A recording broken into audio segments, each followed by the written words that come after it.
All right, so do you think it's possible to make 10 meals in less than an hour? I'm talking 10 meals that are 4 to 6 servings each, so like 60 servings of food in less than an hour.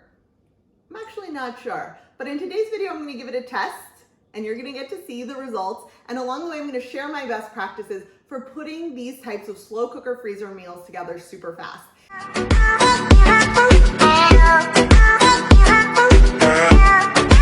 Today, I'm going to show you how to make meals ahead of time and freeze them. Specifically, what I'm doing today is called slow cooker meal prep. So we're gonna prep a bunch of stuff, put it into bags, stick it in the freezer, and we're actually not gonna cook anything until it's time to eat the meals. What I love about this approach is that it makes it really fast to do all the prep ahead of time and also very efficient and streamlined, which I'm going to show you in today's video. And then it makes the meals taste a lot fresher than if you pre-cook something and freeze it. If you've never done it before, not to worry, I'm going to take care of you. In this video, I'm going to talk to you about how to know which meals are going to freeze best, how to freeze the meals, how long they can keep for, and how to cook them once you're ready. All right, so tip number one is that the first thing you're gonna do is you're gonna pick your recipes and you're gonna shop. As you can probably see behind me, I've already done this piece of the puzzle. So I picked the meals I was gonna make and I did my shopping. I used the Family Freezers freezer meal bundle. So I purchased her freezer meal bundle and I picked all of these recipes from there. I will add a link down below so that you can find this bundle if you're interested in making it. What I love about the Family Freezer is that the recipes that she shares are both healthy and really fast and freezer friendly, and she seems to test them really well. Like I've had pretty decent results with all of them. And this can be hard to find because if you go look for slow cooker recipes on Pinterest or on the internet, you'll often find something with lots of processed ingredients. But most of what I've had back here today is total whole foods ingredients along with some organic chicken that I bought. It's things like beans and tomatoes, and I have some Primal Kitchen ketchup if you're wanting to go even healthier, and avocado oil and some vegetables. And so it's really straightforward things that I would normally use versus like the more processed things that you'll often find. What meals freeze best, I just want to set your expectation, is that slow cooker meals are a certain kind of meal. So it would be hard to get something like a roasted sheet pan meal from a freezer meal. When we're talking about slow cooker meals or instant pot meals, one of the complaints I get from people is that they're often all the same. I think that they're not if the flavors vary, but the textures can often be similar. So you're gonna get it kind of like a soupy meal that like combines all the flavors together. And that's what I like. I wouldn't want to eat these all the time, but things like we're doing a sausage spinach soup and a black bean sweet potato chili and a like tangy zesty barbecue chicken, which will end up as like pulled chicken. So that should give you an idea of the types of meals that we'll end up with. I think they're gonna be really yummy. They're gonna be a great supplement to other meals, and they're super fast and convenient. And the thing I love about making freezer meals, because of course you could go buy a freezer meal at the store, but the thing I love about it is that I get to control the ingredients that go into it. And I've been really intentional about the recipes and the ingredients that I picked today, and I'm gonna show you that as I go along. So step number two is you're gonna lay out all of your bags and you're going to label them. All right, I think this is officially our start. So I'm gonna remember how to use my watch, set a stopwatch, because I promised you this was gonna happen in under an hour. I'm really nervous. I have created a label for each of the bags of things we'll make. I print them on cardstock, and then I use just packing tape to attach them here. Okay, I'm making 10 different meals. Just start with what I've got. I'm gonna show you the process, and then I'll speed it up. Is you take your label, you place it down, and then you want to fully cover it with tape so that it stays on. A couple of lessons I've learned the hard way. Don't put your bag in the freezer first and then try to attach the label later. It does not work. Also, you want to fully cover the label with the tape so that it's all the way taped down and protected. That gives you your best opportunity for everything staying. And tip number 3 is don't be a doofus with the tape. It won't work. Maybe that's just a tip for me.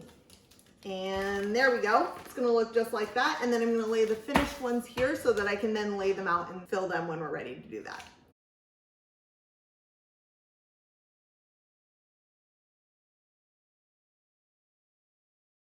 According to my watch, that took about 3.5 minutes real time. And if you had the labels, it would obviously go a lot faster. We'll call that part done. And now I'm gonna move on to step 3. Step number 3 is that you're gonna prep any items that you need a large quantity of. So we don't wanna be doing the work as we go along. We wanna do as much as we can ahead of time so that our next step is just really assembly. So when I talk about prepping large items, this is really about finding efficiencies in your cooking. So the major thing about meal prep is you're gonna save the most time by finding the overlapping efficiencies and maximizing those. And that's a lot of fancy words to describe exactly this. Let me tell you. A bunch of these recipes use garlic and onion. It all needs to be chopped up. Instead of chopping it multiple times, I'm gonna chop it all at once in one big batch, set it to the side, and then just estimate and put in what I need. It's okay if it's not exact. Estimate and put in what I need as I need it. And then the only thing I'm gonna be doing as I go through is chopping up the little things that are very specific to that recipe. So ahead of time, I'm gonna do some bell peppers, some onions, and some garlic so that those are ready to go and be scooped directly into the bag. And part of the reason for this efficiency, why I do it all together, is because I'm gonna use my food processor. Now, a good chef's knife is like the key to most cooking, but this is not fancy cooking. It's gonna be in a slow cooker for a long, long time. I promise you the food processor is fine. If you have like one of those handheld choppers, you could use that here. I'll link my food processor down below, but I love mine. I use it for exactly this kind of thing because it goes so much faster and it can go into the top rack of the dishwasher and be washed that way. So there's no extra work for me.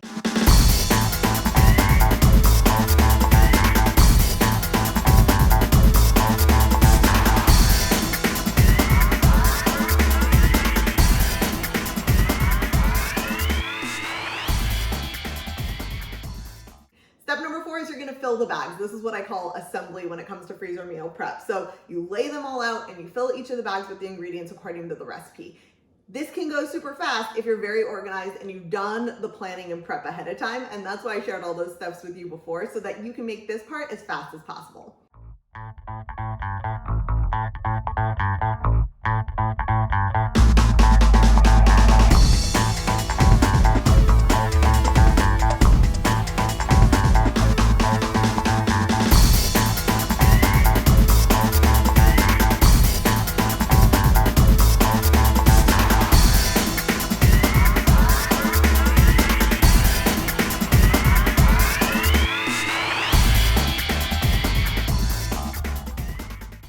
It's officially been an hour and I have 2 meals left to go. So didn't quite make it today, but amidst this mess, I'm just gonna give you a quick rundown of what happens next. So now step number 5 is you're gonna seal the bags. You wanna do this really well because they're going in your freezer. They're gonna lay on their side and they will leak if you don't seal them. So let's get those bags sealed. Step number 6 is that you're going to freeze the meals.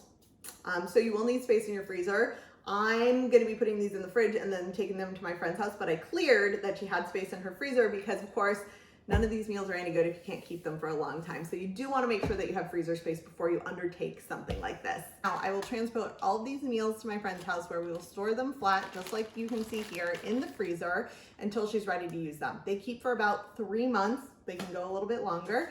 And then finally, you're gonna cook the meals. And then before she wants to use them, she'll defrost them overnight. I actually find that 2 nights overnight is really ideal. You do need to defrost freezer meals before you use them in the slow cooker. If you don't want to defrost them first, you need to use the Instant Pot, and the cooking techniques are a little bit different than what's listed on the recipes here from the family freezer, but she does have some tips for Instant Pot cooking as well if you're interested. The main benefit of that is it's a little bit faster and you don't have to plan ahead of time for defrosting if you're like me and you always struggle to do that. We'll defrost these in the fridge for a night or 2 until they're fully defrosted, and then they go in the slow cooker, usually for between 4 and 8 hours. The beautiful thing about the slow cooker is you can put it in, set it for 6 hours, and then if you're at work or you're not quite home yet, they can keep warming up for longer. These are really designed to be great sitting, so they are kind of like saucy meats and different flavors. You're not gonna get like super crisp things, but you know what? You're gonna have fast, healthy, balanced meals. And in my book,